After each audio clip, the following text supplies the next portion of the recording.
Breaking news, SSC 2026-এর প্রশ্নপত্র এবং number বিভাজনে এসেছে আবারও পরিবর্তন। বোর্ড থেকে এসেছে সম্প্রতি একটা নতুন সার্কুলার। কোন কোন পরিবর্তন এসেছে চলো এই ভিডিওতে সেটা জেনে নেই। তবে তার আগে বলে নেই সাবজেক্ট কিসে কিসে পরিবর্তন আসছে। বাংলা, আইসিটি এবং ফিন্যান্স ও ব্যাংকিং এই তিনটা সাবজেক্টের মান বন্টন কিছুটা পরিবর্তন হয়েছে বা সংশোধিত হয়েছে। চলো আমরা সেটার একটু বিস্তারিত দেখে নিই। প্রথমতই আমরা জানবো বাংলা দ্বিতীয় পত্র সম্পর্কে। বাংলা দ্বিতীয় পত্রের প্রশ্নে আগে অনুবাদের জন্য 10 নম্বর বরাদ্দ ছিল, যে অনুবাদটা তোমাদের এসএসসি পরীক্ষায় আর উত্তর করা লাগবে না।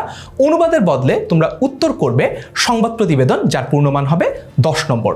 পরবর্তীতে আমরা যদি কথা বলি আইসিটি নিয়ে, আইসিটিতে তোমাদের 10 নম্বর সংক্ষিপ্ত প্রশ্নোত্তরের জন্য বরাদ্দ করা ছিল, যে সংক্ষিপ্ত প্রশ্নোত্তর আর তোমাদেরকে অ্যান্সার করতে হচ্ছে না এসএসসি পরীক্ষায়।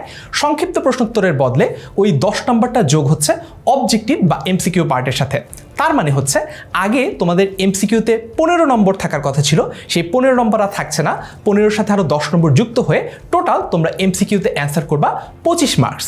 এরপরে আমরা যদি কথা বলি ফিন্যান্স ও ব্যাংকিং নিয়ে, ফিন্যান্স ও ব্যাংকিংয়ের ক্ষেত্রে দুইটা পার্ট আছে, একটা হচ্ছে ফিন্যান্স আর একটা হচ্ছে ব্যাংকিং। সো ফিন্যান্স থেকে প্রশ্ন আসবে টোটাল 8টা এবং ব্যাংকিং থেকে প্রশ্ন আসবে টোটাল 7টা। যে কোনো একটা বিভাগ থেকে ন্যূনতম 4টা তোমাকে অ্যান্সার করতেই হবে এবং মোট 10টা প্রশ্ন তোমাকে উত্তর করতে হবে। এইটাই গেল হচ্ছে তোমাদের একদম সদ্য প্রকাশিত যে সার্কুলারটা, সেই সার্কুলারটা। তার মানে বুঝতেই পারছো পরিবর্তন কিন্তু আসছে নিয়মিত। পরিবর্তন যেমনই হোক, তোমাদের সাথে সবসময় আছে 10 মিনিট স্কুল এবং 10 মিনিট স্কুলের এসএসসি 26 শেষ মুহূর্তের প্রস্তুতি কোর্স। দেখা হবে ক্লাসে।